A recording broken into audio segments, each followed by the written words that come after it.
특정 장비 사전 신고한 내용도 있고 그 다음에 장비 일지 같은 게 있습니다. 투입된 장비를 보고 역으로 추정하는 거예요. 물론 정확하진 않죠. 이 처음에 봉사에서 소음 날 때 잰 것만큼은 정확하지 않지만 이런 그거를 가지고 산출해 보면 실제로 넘는 김용이 6개월을 거의 하는 거예요. 초과 소음도도 이 위로 가는 경우 거의 없습니다. 그래서 보통 여기에서 많이 결정이 됩니다. 29만 원에서 100만 원 사이, 이것도 많이 오른 거예요.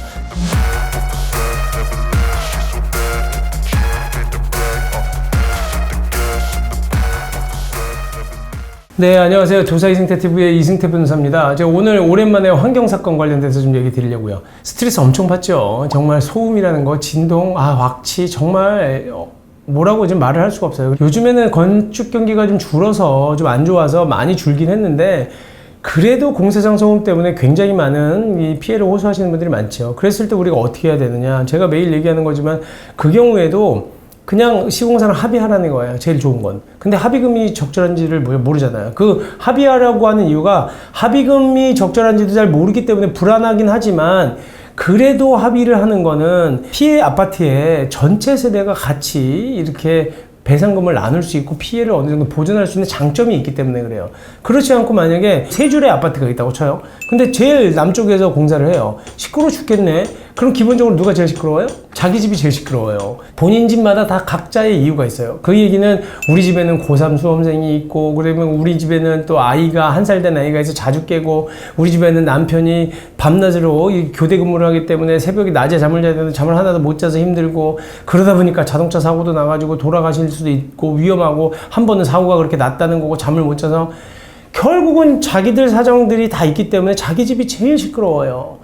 근데 법원으로 가거나 환경분쟁조정위원회로 갈 땐 그렇지 못하잖아요. 아무래도 객관적으로 봤을 때 누가 제일 시끄럽냐? 앞줄이 제일 시끄럽겠죠. 그 다음에 뒷줄, 그 다음에 뒷뒷줄인데 실질적으로 법원의 판결이라든지 환경분쟁조정위원회로 가면 앞줄에서 일부 세대밖에 판결이 안 나오지만 다들 시끄럽다고 하니까 만약에 합의를 볼 때 앞에 동만 그 일부 세대만 합의를 해준다 그러면 뒷동에 사시는 분들 가만히 있겠어요?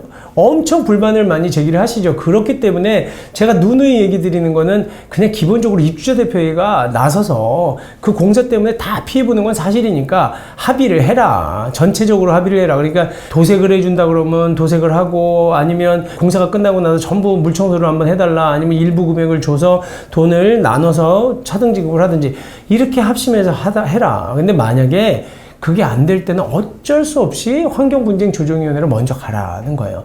소송으로 가게 되면 감정 비용이 너무 많이 들고 소송 비용이 많이 들고 시간이 오래 걸려요.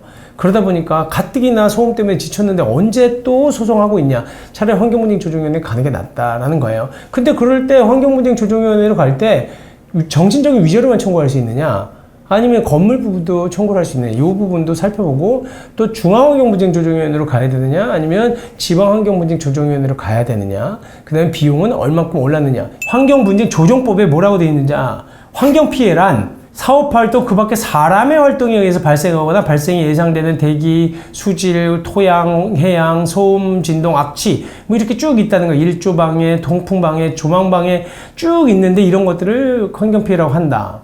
그리고 건강상, 재산상, 정신상 피해를 얘기한다라고 되어 있습니다. 여태까지 통계 자료를 한번 보니까 환경분쟁조정위원회에서 제일 많은 것이 2014년부터 쭉 누적된 게 5,000건이라는 거예요. 그 중에 제일 많은 게 정신적 피해 보상에 관한 사건이 151건 정도다. 그리고 전체적으로는 이게 2,000건 정도가 되거든요. 그래서 그 39%에 해당된다는 거고, 건축물 피해랑 그 다음에 정신적 피해가 함께 합쳐져 있는 사건이 한 21%, 1,099건 정도 된다. 그 다음에 축산물, 농산물 이런 피해가 있다는 거고요. 건축물 피해만으로도 와요. 원래는 기본적으로 환경분쟁조정위원회는 소음, 분진 이게 제일 많은데, 뭐 환경 피해 같은 것들이 많은데 그 중에 진동으로 인한 건축물 피해에 대한 것도 해준다는 겁니다. 그러니까 이게 뭐 소음 분진만 되는 건 아니구나. 위자료뿐만 아니라 진동에 대한 피해도 하는데, 문제는 진동에 대한 피해, 그 건물의 균열 광고에 대해서는 환경분쟁조정위원회 일반 감정인들이 그걸 정확하게 감정해내지 못해요. 간이 감정을 하기 때문에. 그래서 약간 좀 규모가 큰 경우에는 소송 가는 게 맞고, 그 건물 균열에 대한 피해는 좀 소소한 부분에 대해서는 환경분쟁조정위원회로 가는 게 더 나을 수도 있다. 물론 그게 어떤 게 더 나은지에 대해서는 변호사들이 좀 판단해서 어떻게 하십시오라고 된다고 얘기하지만 기본적으로는 저는 환경 피해는 환조위를 먼저 가라고 하지만 진동으로 인한 피해는 균열의 정도가 심할 경우에는 당연히 소송으로 가시고 그게 아니라 경미한 경우에는 환경분쟁조정위원회를 같이 가면 된다. 그러니까 소음 진동 피해랑 함께 그때 가는 게 좀 더 낫지 않냐라는 얘기를 드리는 겁니다. 그러면 내가 이거를 중앙환경분쟁조정위원회로 가느냐 아니면 지방환경분쟁조정위원회로 가느냐 그 기준이 나눠집니다. 중앙환경분쟁조정위원회 관할이 되는 거는요. 조정 목적의 가액이 1억 원을 초과 1억 원까지는 어디로 가라? 지방으로 가라. 내가 청구하는 금액이 1억 10원 그럴 때는 중앙환경분쟁조정위원회로 가라. 그래서 통상적으로 나는 중앙으로 가고 싶어요 그러면 금액을 좀 올려요. 올려서 중앙으로 가는 거고 아니면 지방으로 가고 싶다 그러면 1억 원 이하로 청구하시면 됩니다.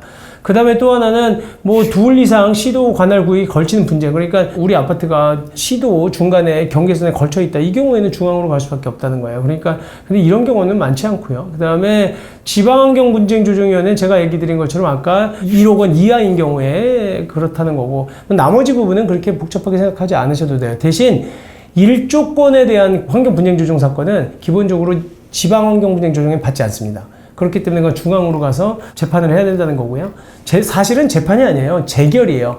우리가 법원으로 가는 건 재판받는다 그러고 이 환경분쟁조정위원회는 재결이라고 그럽니다. 그래서 우리가 판결문이라고 법원권은 그러지만 여기는 재결서라고 합니다. 그게 좀 나눠져요. 최종적으로는 그러면 우리가 환경분쟁조정 금액이 어느 정도 나오느냐 이게 여기 보시면 이런 기준을 갖고 있어요. 초과소음도가 1dB에서 5dB 이하냐 6에서 10dB 사이 11에서 15dB 사이 뭐 16에서 20dB 사이에는 그 피해 기간이 6개월 이내냐 6개월에서 1년이냐 1년에서 2년이냐 이거에 따라서 달리 규정을 하고 있는데 1인당 만약에 초과 소음도가 1dB에서 5dB 사이고 6개월 이내다. 1인당 29만 8천 원. 4인이면 100만 원인데?